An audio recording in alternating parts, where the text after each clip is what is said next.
Dubai काल आणि आज हे सौ मेघना अशोक वर्तक यांचं पुस्तक नुकतंच प्रकाशित झालं. मेघनाताई 1976 पासून दुबईमध्ये वास्तव्याला आहे. गेल्या 50 वर्षात दुबईमध्ये झालेला फरक त्यांनी याची देही याची डोळा अनुभवला. आज महाडायलॉग दुबई या पॉडकास्टमध्ये आपण स्वागत करतोय सौ मेघना अशोक वर्तक यांचं. नमस्कार. नमस्कार. 50 वर्षापूर्वी तुम्ही दुबईमध्ये आलात. त्यावेळचं दुबई आणि आजच्या दुबईमध्ये काय फरक जाणवतो? महेश, तुम्हाला एकदम छान प्रश्न विचारलास, कारण मी भूतकाळात जाऊन पोचले, पण जो आम्हाला अतिशय प्रिय होता.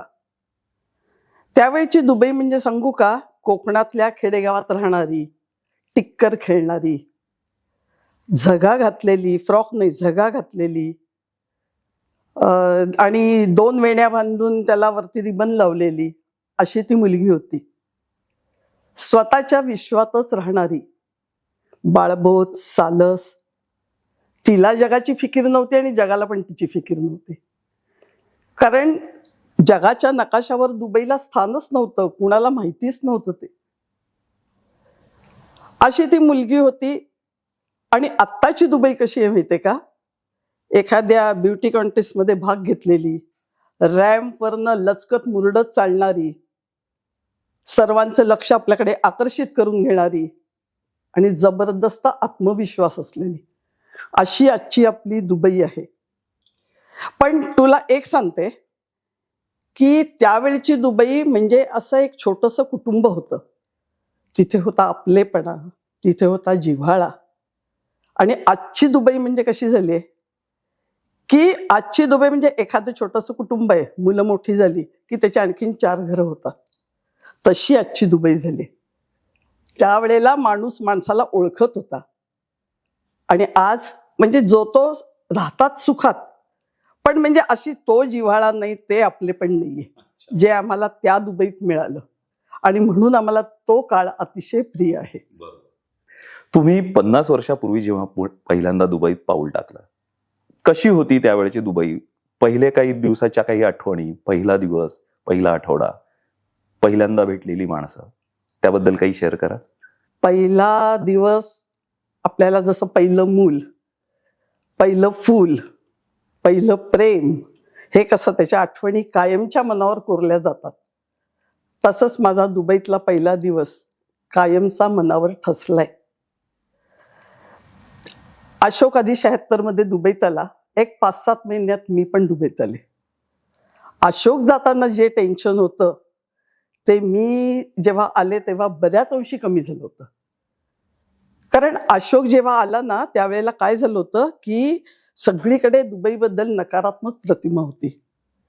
पाण्याची टंचाई, झालंच तर सगळीकडे फसवाफसवी चालते, एजंट लोकांचं फसवणं, बायकांना राहायला सुरक्षित नाही, आणि अशा प्रकारे जबरदस्त उन्हाळा.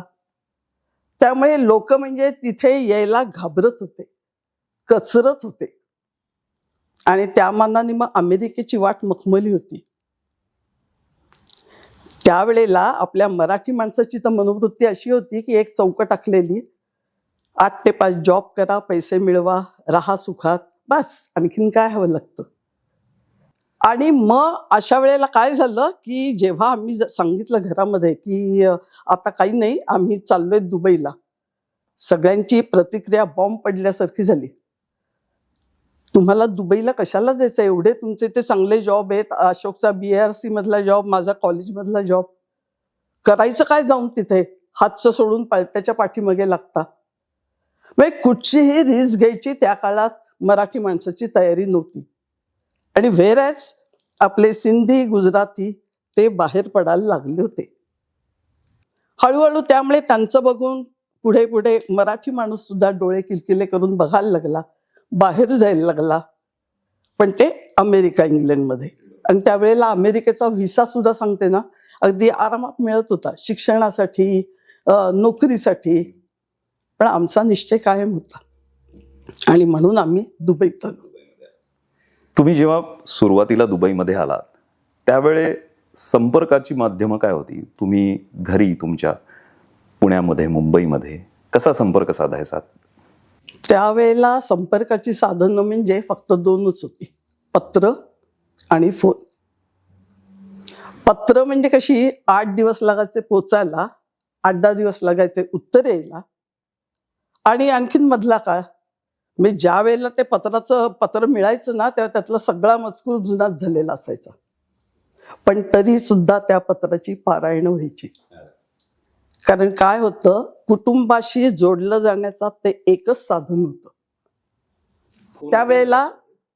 फोन होते घरात? फोन होते पण घरात नव्हते. हळूहळू म्हणजे सुरू झालं होतं दुबईमध्ये, पण त्यावेळेला आपल्या इकडे पण नव्हते फोन सगळ्यांच्याकडे. फोन करणं म्हणजे सुद्धा सोपी गोष्ट नव्हती, कारण त्या मुंबई पुण्यासारख्या शहरात सुद्धा सगळीकडे लँडलाईन घरात नव्हते. आणि मग कोणा एखाद्याकडे असला लँडलाईन तर तिथे जाऊन त्यांना विनंती करायची, मग ते उपकार केल्यासारखे करा बरं करा म्हणून सांगायचे. 50 वर्षापासून आणि आत्तापर्यंत पुण्या मुंबईचे लोक हे नेहमी US UK प्रिफर करायचे. तुम्ही जेव्हा दुबईमध्ये यायचं ठरवलं तेव्हा तुमचं मित्र नातेवाईक यांच्या काय प्रतिक्रिया होत्या, आणि आज 50 वर्षानंतर ते तुम्हाला भेटायला येतात, इथे दुबई फिरायला येतात, काय प्रतिक्रिया असतात? 50 वर्षापूर्वीची दुबई आणि आत्ताची दुबई ह्याच्यात झालेला फरक इतका आहे. आज दुबईकडे सगळीजण आदराने बघतात आणि साहजिकच तिथे राहणाऱ्यांबद्दल सुद्धा त्यांच्याकडे पण आदराने बघतात. पण तो काळ असा होता, मला अजूनही आठवत आहे, माझं ब्रिटिश एअरवेजचं तिकीट होतं आणि मी सगळे सोपस्कार करून शेवटी विमानात पाऊल टाकलं. अर्थातच सगळा स्टाफ पण ब्रिटिशर होता आणि सहप्रवासी ब्रिटिशर्स होते. काहीसे थोडेसे लंडनला राहणारे भारतीय पण होते.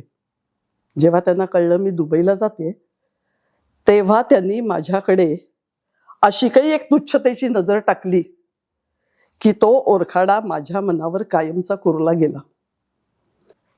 त्याच्यावर एक प्रसंग आठवला. आमच्या नात्यात कुणाचं तरी लग्न होतं. मी तिथे लग्नासाठी गेले. मला पाहिल्यावरती आमचे नातेवाईक, मित्रवर्ग वगैरे सगळे माझ्या भोवती जमले. मला 1000 प्रश्न विचारले. तुम्ही सुखात आहात का? बरं, आता तुम्ही किती वर्ष राहायचा विचार आहे? नंतर तिथे पाणी मिळतं का? तुम्ही काय आठवड्यातनं एकदा अंघोळ करता का? म्हणजे 1 ना 2 असे 1000 प्रश्न त्यांनी मला विचारले. त्या विचारण्यात होते कुत्सितपणा, कुणाच्या विचारात मी कोणी सहजतेने विचारत होते, कोणी टिंगलीने विचारत होते, कुणी काळजीपोटी विचारत होते. आणि नंतर 2000 नंतर तर दुबईच्या प्रगतीने वेग घेतला. दुबईची जबरदस्त प्रगती होत गेली. सर्व बाजूंनी दुबई ही सगळ्यांच्या जगाच्या तोंडी, म्हणजे प्रत्येकाच्या तोंडी दुबईचं नाव यायला लागलं. सुखसोयींनी समृद्ध झाली. आणि अशी दुबई जेव्हा एकदा झाली, त्याच्यानंतर दुबईनी स्वतःचं नाव जगाच्या नकाशावर कोरलं. ते केवळ त्यांची जिद्द, मेहनत आणि दुर्दम्य आशावाद याच्या बळावर त्यांनी वाळवंटाचं रूपांतर नंदनवनात केलं आणि जगाला दुबई म्हणजे काय हे दाखवून दिलं. दुबई विषयीचं लोकांचं मत बदललं आणि दुबईत राहणाऱ्या लोकांचं बद्दल सुद्धा लोकांची मतं बदलून गेली. आता त्यांना आपण भाग्यवान वाटतो. दुबईत राहताना तुम्ही लकी आहात असे कॉमेंट्स आता होतात. आणि त्यामुळे आता जेव्हा मी कधी भूतकाळात डोकावते आत्ता सुद्धा, तर मी अभिमानाने बघते, अभिमानाने बोलते, हो आम्ही दुबईत आहोत. आणि हा आत्मविश्वास सुद्धा दुबईने निर्माण केलाय आपल्यात.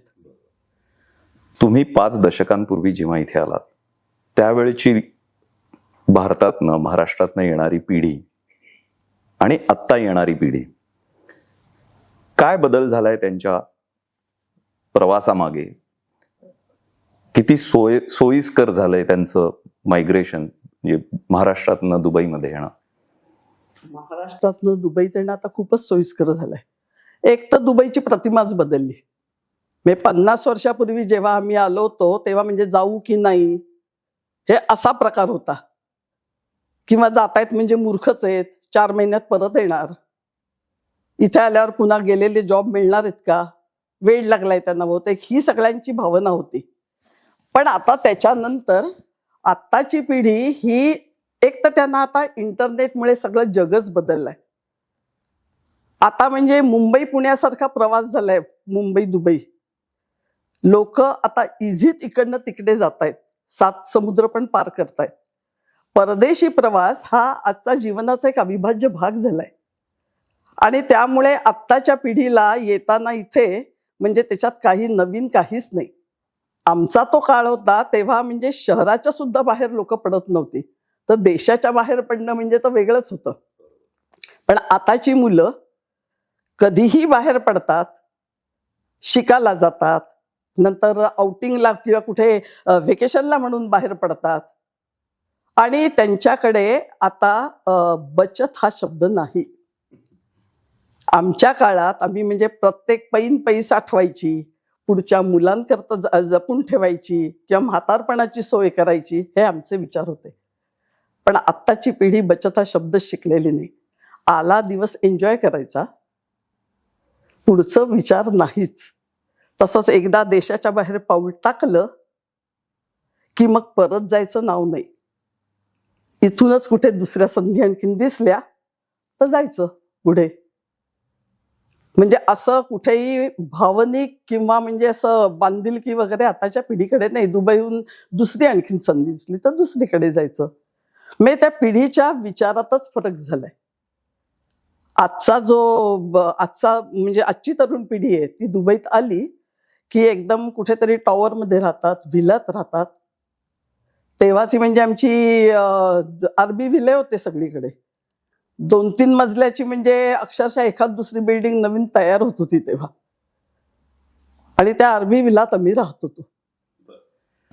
मेघनाताई, गेल्या 50 वर्षात तुम्ही बऱ्याच अरबी लोकांबरोबर म्हणजे इथल्या इमारती लोकांच्या संपर्कात आला असाल. कशी आहेत ही लोक, त्यांचं राहणीमान, त्यांचे स्वभाव? सगळ्यात त्यांचा आवडता, मला त्यांचा जो आवडतो ना गुण, तो म्हणजे अडचणीत असलेल्या माणसाला मोबदल्याची अपेक्षा न ठेवता मदत करणं. हा त्यांचा सगळ्यात आवडतं मोठं त्यांचं म्हणजे गुण सांगायला लागेल. मला आठवत आहे त्यावेळेला कुठेही रस्ते नव्हते. एखाद दुसरा रस्ता होता दुबईत, सगळीकडे वाळूच वाळू पसरलेली. आणि कुणाच्याही गाड्या अशा पॉवरफुल नव्हत्या, कोणाला वाळूतून गाडी चालवायची सवय नव्हती. आणि त्यामुळे ठिकठिकाणी दृश्य असं असायचं की गाडी वाळूत फसत चालली. आणि त्यामुळे मोठं प्रश्नचिन्ह असायचं, तर ही गाडी काढायची कशी वाळूतून. आमचा एक अनुभव सांगते. आम्ही असेच बाहेर गेलो होतो, आमची गाडी वाळूत फसली. आम्ही बघतच होतो कोण दिसताय का, मदत कोण करील. तेवढ्यात एक मर्सिडीज बाजूला येऊन थांबली. त्याच्यातून एक अरबी, म्हणजे त्याच्या एकंदर पेहराव आणि याच्यावरनं असं दिसत होतं की तो एकदम वेल्दी माणूस आहे. आम्हाला म्हणजे वाटलं नाही की तो थांबेल वगैरे आणि आम्हाला मदत करेल. पण तो थांबला. त्यांनी आणखीन 2-3 लोकांना बोलावलं. अक्षरशः वाळूतून गाडी उचलून त्या लोकांनी बाहेर काढली. ती काढली आणि हात झाडले, कपडे झाडले, आल्या वाटेने निघून गेले. म्हणजे आम्ही थँक्स म्हणेपर्यंत पण ते थांबले नाहीत. तसाच आणखीन एक अनुभव सांगते. संध्याकाळची वेळ होती, जबरदस्त उन्हाळा होता, गाडीत कॉन्स्टंट AC चालू होता.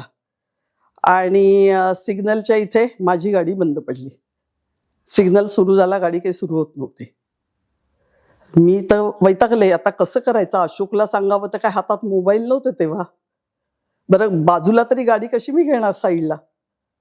तर तेवढ्यात बाजूच्या गाडीतून 2-3 अरबी मुलं होती. त्यांनी आणखीन 2 माणसांना बोलवलं आणि ती गाडी बाजूला घेतली. त्यांनीच त्यावेळेला पोलिसला पण फोन केला आणि त्याला सांगितलं गाडी कुठे काय ती.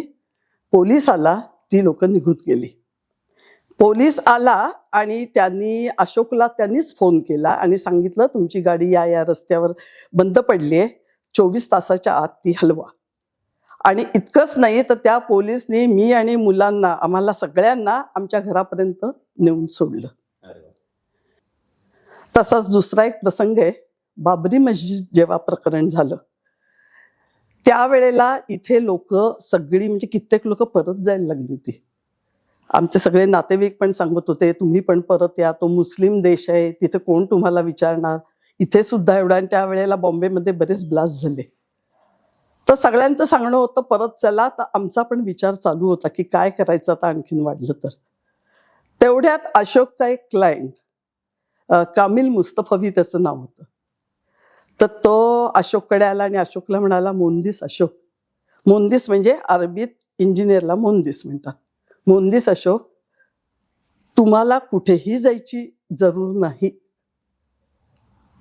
तुमचा मोठा भाऊ इथे आहे, आमची सगळी पूर्ण फॅमिली इथे राहते, तर तुमच्या सगळ्या फॅमिलीला घेऊन तुम्ही आमच्या घरात येऊन राहायचं आहे, घर तुमचंच आहे.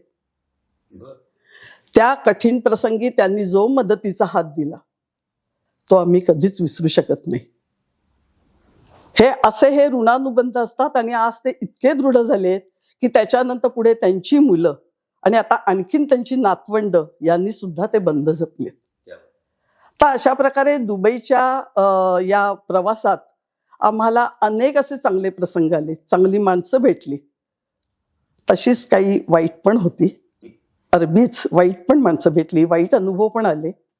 पण ठीक आहे, ते असं म्हणजे कुठेही गेलं तरी चांगलं वाईट हे असतंच. कुठची जात पात धर्म देश कधी पूर्ण चांगला पूर्ण वाईट हे कधीच नसतं. तुम्ही जेव्हा आलात त्यावेळी तुम्हाला बरेच मराठी लोक त्यावेळी होते दुबईमध्ये, आणि कोण होते ती लोक, काय करत होते? त्यावेळेला आम्ही आलो तेव्हा अगदी हाताच्या बोटावर मोजणे इतकी लोक मराठी होती. म्हणजे 4-5 काहीतरी फक्त फॅमिलीज होत्या. आणि एक 10-12 त्यावेळेला हे होते, आपली अशी म्हणजे बॅचलर राहणारी होती लोक. आणि एकदा अशोक असाच शुक्रवारी सुट्टी होती, त्यावेळेला शुक्रवारी सुट्टी असायची, वीक म्हणजे आठवड्याची सुट्टी शुक्रवारी. तर तिथे बर दुबईला मधुर नावाचं एक स्टोअर होतं, तिथे इंडियन खाद्यपदार्थ ग्रोसरी वगैरे फक्त मिळायची. हा, एका गुजराती माणसाने 60-65च्या काळात येऊन ते सुरू केलं होतं. भाजीपाला नाही, फक्त खाद्यपदार्थ, भाजीपाला नाही. भाजीपाला तेव्हा आम्ही आलो तेव्हा सुद्धा अजिबात नव्हताच. म्हणजे त्यावेळेला सगळं सांगते तुला, टीनचे डबे आणि भाजी वगैरे मिळाली तर 15 दिवसाची 20 दिवसाची जुनी. हळूहळू नंतर सगळ्या भाज्या मिळायला लागल्या, पण त्यावेळेला कुठचीही भाजी अशी मिळत नव्हती इझिली. तर अशोक तिथे ते सामान आणायला गेला होता आणि त्यावेळेला अचानक त्याच्या कानावरती शब्द पडले पाठनं की तुम्ही मराठी आहात का? त्यावेळेला ते वाक्य ऐकलं, मराठी शब्द ऐकले, अशोकने खाटकन मागे वळून पाहिलं, कारण त्यावेळेला त्याला आपलं मराठी पण म्हणजे काय हे खऱ्या अर्थाने त्याची जाणीव झाली. ते गृहस्थ स्वतःच बोलायला लागले, मी नाना शहाणे आणि तुम्ही मराठी आहात ना, तुम्ही आमच्या घरी जेवायला चला, आता माझी बायको आहे, माझी मुलं आहेत, सगळ्यांचीच ओळख होईल. नाना शहाणे हे पहिले भेटलेले मराठी गृहस्थ. नाना आणि त्यांची बायको नानी, म्हणजे ते सगळ्या दुबईचे नाना नानी झाले होते. दर दिवाळीला चकली करंजा इथपासून सगळं करून सगळ्या मराठी लोकांना जेवायला बोलवायचे. कोणीही तिथे जरी एकटा नवीन आलेला माणूस दिसला, त्यांना कळलं की त्याचं एकले पण घालवायचा ते प्रयत्न करायचे. आज ते हयात नाहीत दोघही, पण त्यांच्या स्मृती मात्र आमच्या स्मरणात कायमच्या राहिल्यात. आणि त्याच्यानंतर तिथेच भेटलेला एक मुलगा म्हणजे माधव साठे, तो सुद्धा असाच अशोकला अचानक एकदा भेटला त्यांच्याच घरी. अशोककडे पाहिले, म्हणाले, अरे तू फर्ग्युसनला होतास ना अशोक ना, तू मला ओळखलं नाहीस, मी ओळखलं तुला, तू पुढे इंजिनिअरिंगला गेलास, मी BSc ला गेलो होतो. त्याला जेव्हा कळलं की अशोकचा संकष्टीचा उपास आहे, तेव्हापासून दर संकष्टीला उपास सोडायला तो त्याला घरी बोलवायचा आणि स्वतः जेवण करून अशोकला वाढायचा. तर ही अशा प्रकारची माणसं भेटली. आणि त्याच वेळेला तिथे महाराष्ट्र मंडळाची, कारण नाना शहाणे मंडळाची स्थापन करणाऱ्यांपैकी एक होते, दादा गर्दे, नाना शहाणे, अनंत दातीर. तर तिथे मग त्यांच्याशी हळूहळू मग मराठी लोकांशी पण ओळखी झाल्या. पण हे जे सुरुवातीचे दिवस होते ना, ते अशी लोक जिथे आपलेपणा होता, प्रेम होतं, ते आम्हाला मिळालं आणि आमचे दिवस तसे म्हणजे पटापटा नंतर जायला लागले. बरोबर. तुम्ही महाराष्ट्र मंडळ दुबईचा उल्लेख केला. नाना शहाणे, दादा गर्दे हे त्याचे फाउंडिंग मेंबर्स. महाराष्ट्र मंडळाच्या त्यावेळी काय ऍक्टिव्हिटीज असायच्या, काय करायचं महाराष्ट्र मंडळ त्यावेळी?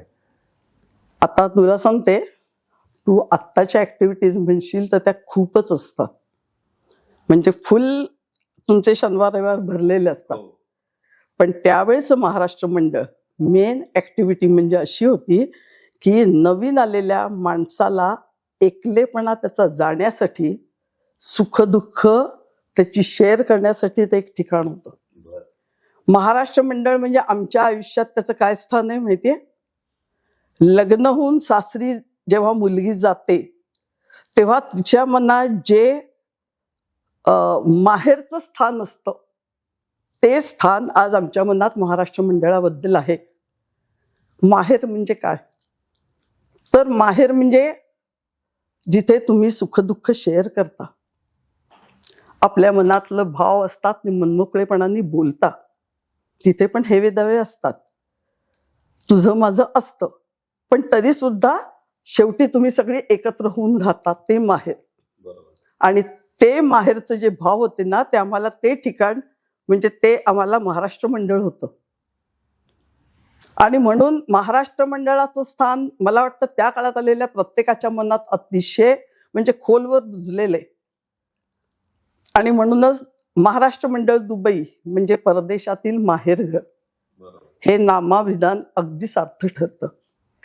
काय प्रकारचे कार्यक्रम त्यावेळी व्हायचे? म्हणजे मला असं माहिती आहे, लोकांकडनं समजलंय की गणेशोत्सव, दिवाळी असे कार्यक्रम तर होत होते. मराठी माणसांची नाटकं व्हायची. याशिवाय काही प्रतिथयश लोकही यायचे. त्याच्याबद्दल काही माहिती सांगू शकाल का? त्यावेळेला गणपती उत्सव व्हायचे. पहिली गणपती उत्सवाने सुरुवात झाली. दातीरांच्या घरी फ्रेम ठेवून गणपती उत्सव झाला होता. हा, कारण त्यावेळेला इथलं धार्मिक जीवन एकदम वेगळं होतं. आताचं जीवन म्हणजे कोणी विश्वास पण ठेवणार नाही, एखाद्या लंबकाप्रमाणे दुबईमध्ये धार्मिक जीवनाची होती भारतीय. त्यावेळेला हे सगळे आपले मराठी संस्कृतीचे कार्यक्रम व्हायचे. दिवाळी, दसरा, संक्रांत, गणपती हे सगळे व्हायचे.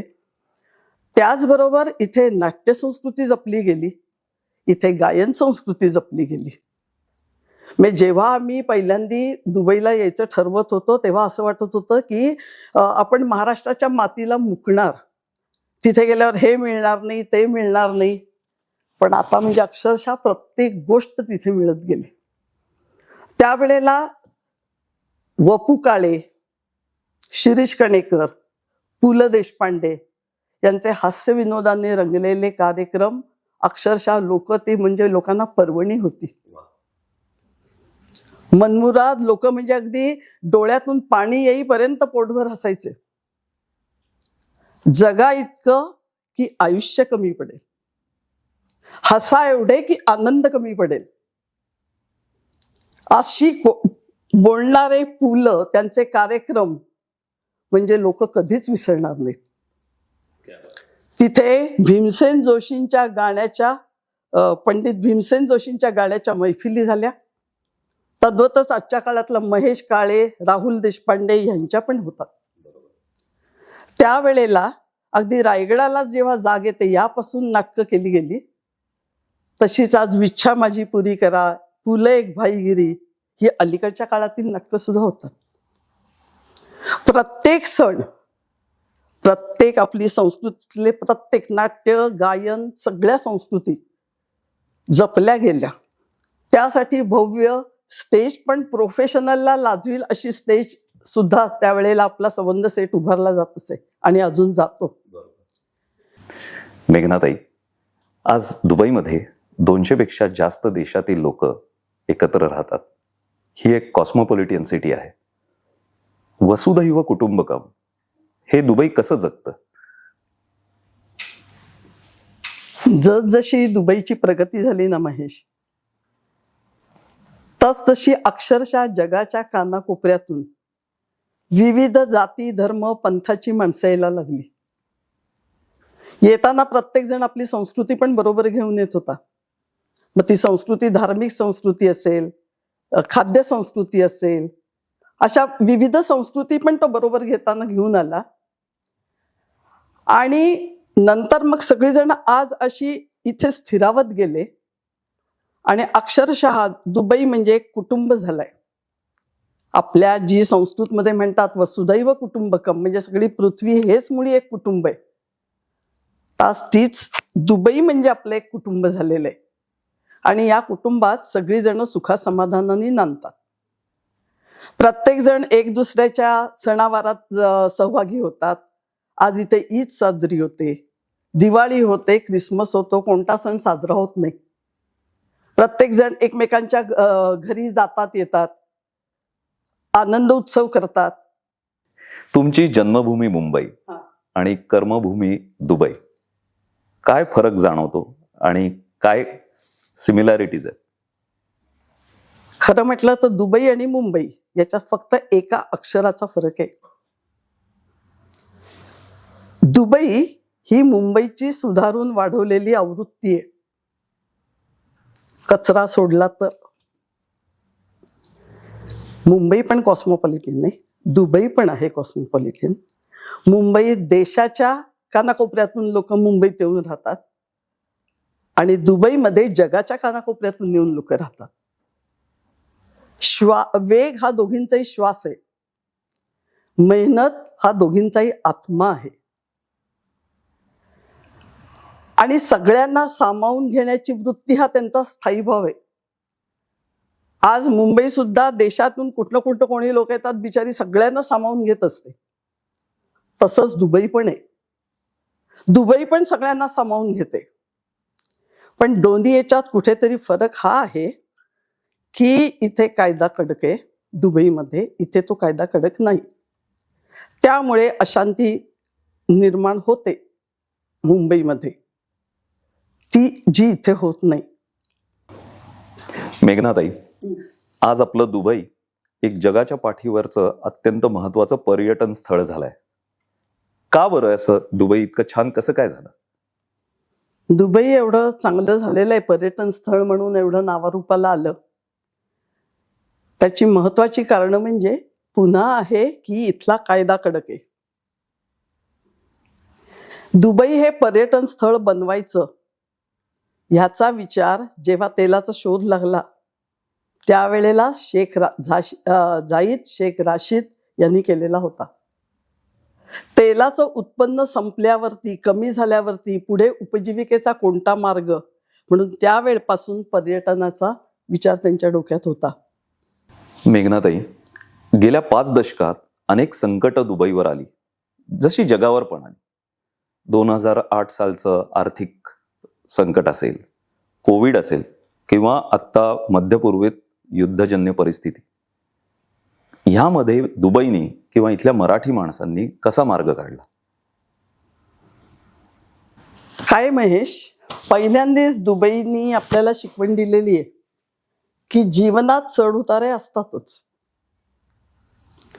त्याप्रमाणेच या प्रदीर्घ प्रवासात आमच्या दुबईच्या जीवनात आलेले चढ उतार पण पाहिले, जे जगामध्ये सगळीकडेच आले होते. पण दुबईनी अतिशय त्याला समर्थपणे तोंड दिलंय.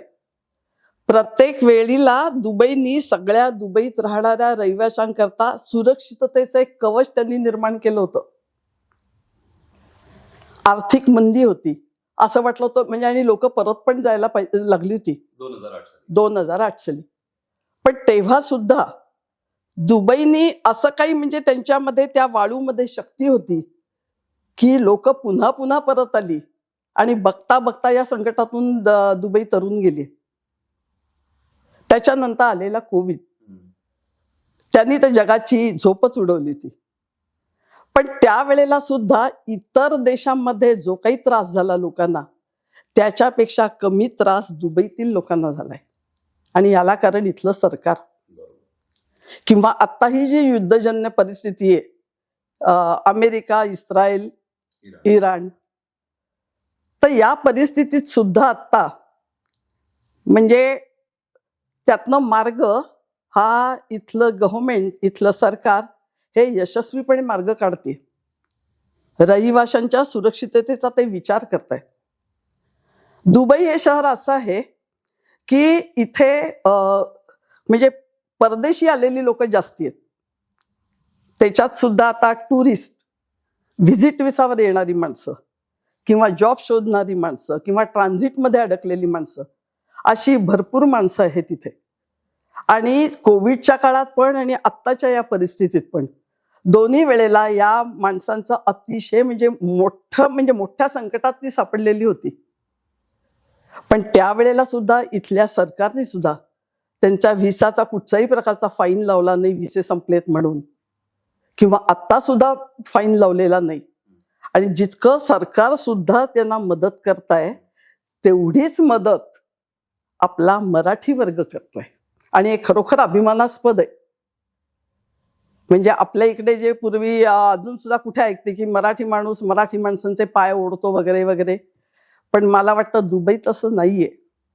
दुबईत एकमेकाला मदत करतायत सगळीजण. आता त्यावेळेला सुद्धा आत्ता सुद्धा मी काही नावं आपल्याला ऐकू येतील.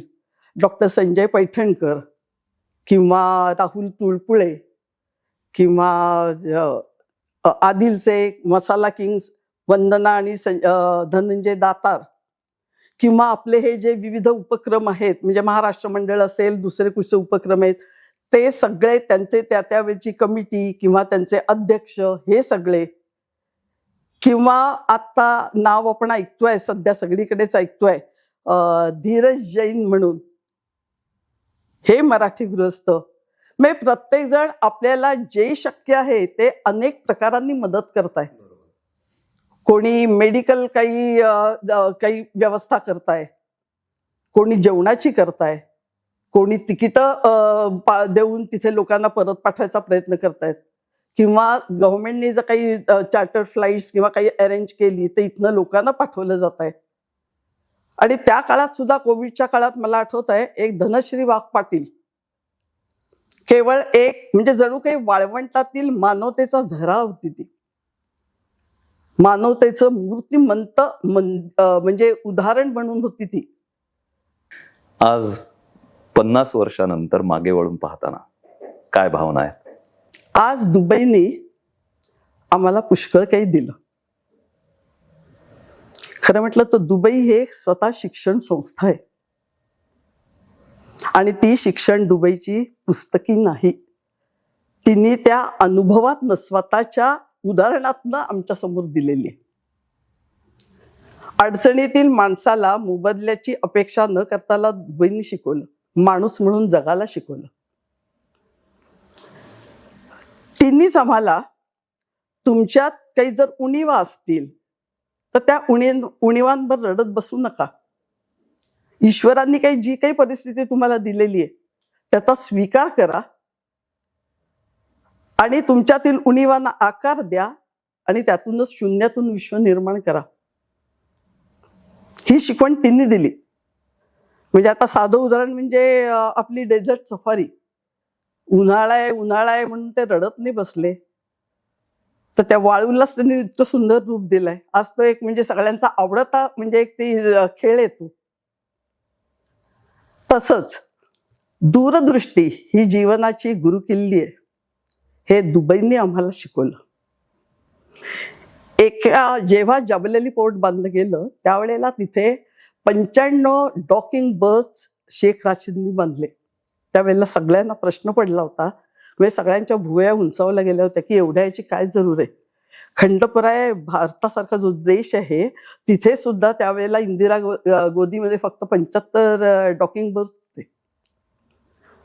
तेव्हा शेख राशीदने सांगितलं होतं की नेहमी भविष्याचा विचार करा आणि त्याप्रमाणे वर्तमानाचं नियोजन करा.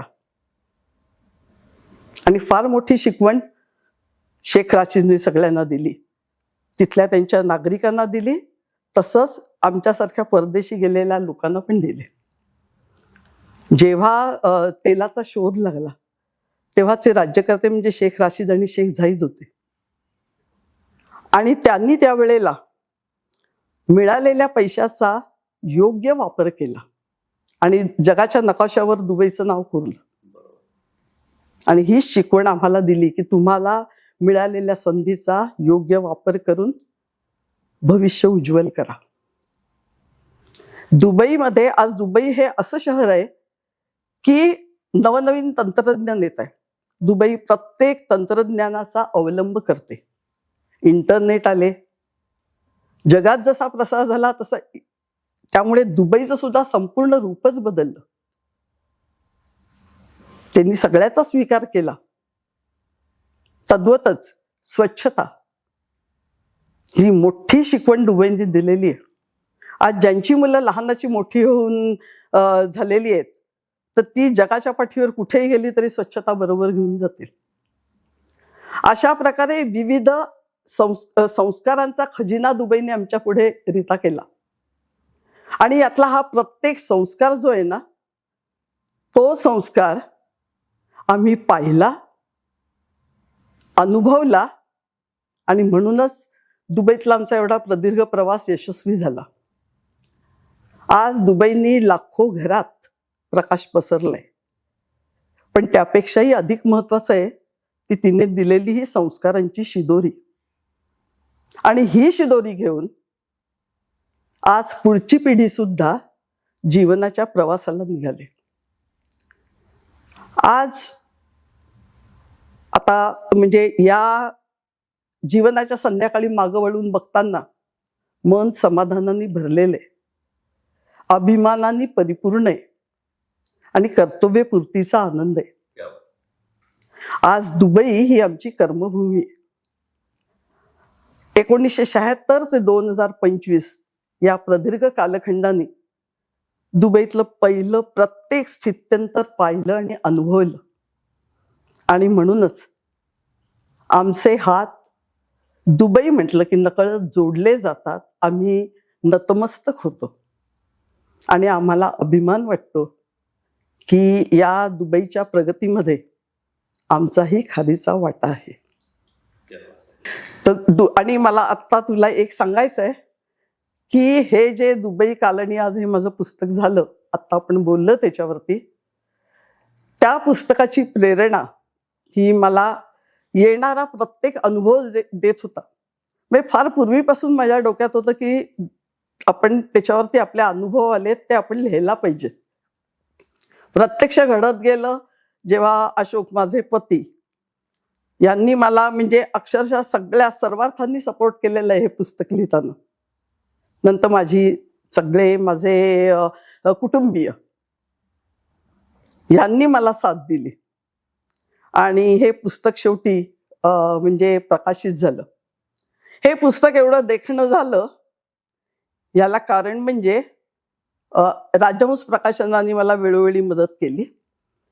आणि मुखपृष्ठकार आधुनिक कलेची दृष्टी लाभलेला जयंत जोशी याचं हे सुंदर मुखपृष्ठ, तसंच म्हणजे जीवनातील बारकावे शोधणारा असा छायाचित्रकार म्हणजे दिलीप खेडेकर, या दोघांच्या या कलाकृतीमुळे पुस्तक जिवंत झालं.